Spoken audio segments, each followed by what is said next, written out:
Hello friends, આજે આપણે popcorn ફોડતા શીખીશું. આમ તો બધાને લગભગ આવડતું જ હોય છે પોપકોર્ન ફોડતા, તો પણ મને થયું કે એકવાર હું આ રેસીપીનો વિડીયો અપલોડ કરી જ દઉં. તો એના માટે મેં કઢાઈમાં તેલ મૂક્યું છે. તમે ચાહો તો બટરમાં પણ ફોડી શકો છો. હવે તેલમાં આપણે ગરમ થાય એટલે આપણે એડ કરીશું હળદર. હજી તેલ થોડું ગરમ થયું નથી. તેલ આપણું ગરમ થઈ ગયું છે. સૌપ્રથમ આપણે હળદર એડ કરી દઈશું અને મીઠું.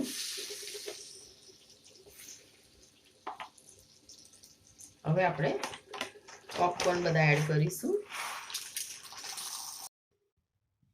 પોપકોર્ન આપણે એટલા જ એડ કરવાના જેટલા તેલમાં ડૂબે.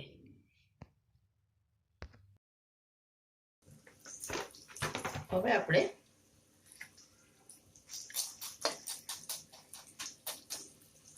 થાળી ઢાંકી દઈશું and we'll wait for the corn to pop up. હમણાં ટંગ ટંગ ટંગ ટંગ અવાજ આવશે. It has started.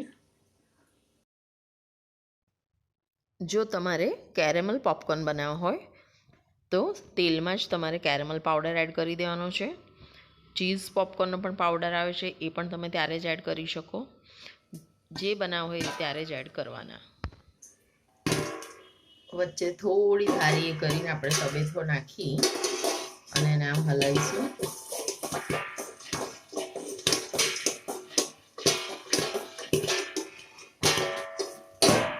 Be careful કે થાળી ઊંચી ના થાય, નહીં તો બધા પોપકોર્ન બહાર.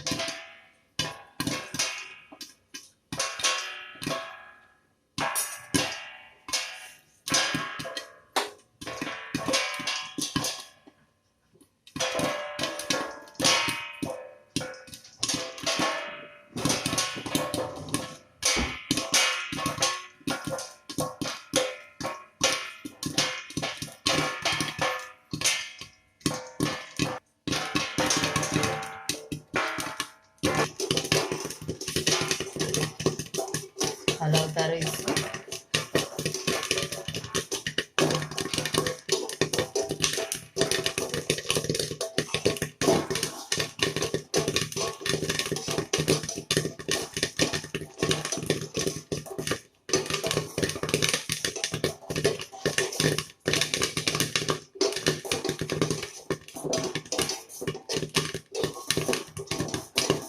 અવાજ બંધ થાય એટલે આપણે થાળી ખોલીશું.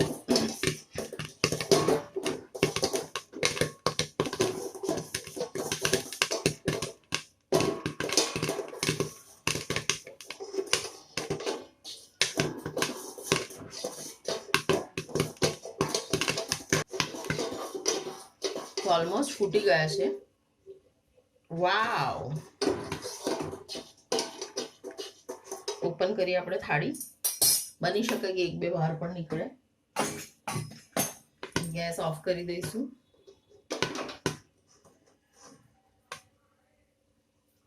વાવ!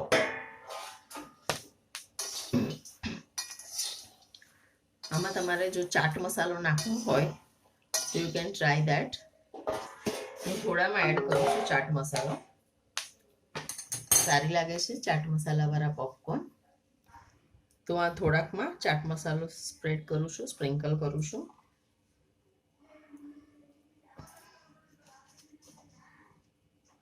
આપણે એને ટોસ કરીશું. ફરી થોડો એડ કરીશું એટલે બધે સરસ.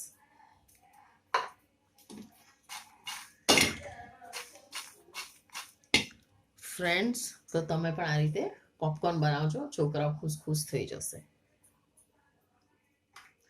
Thank you and keep watching all our videos.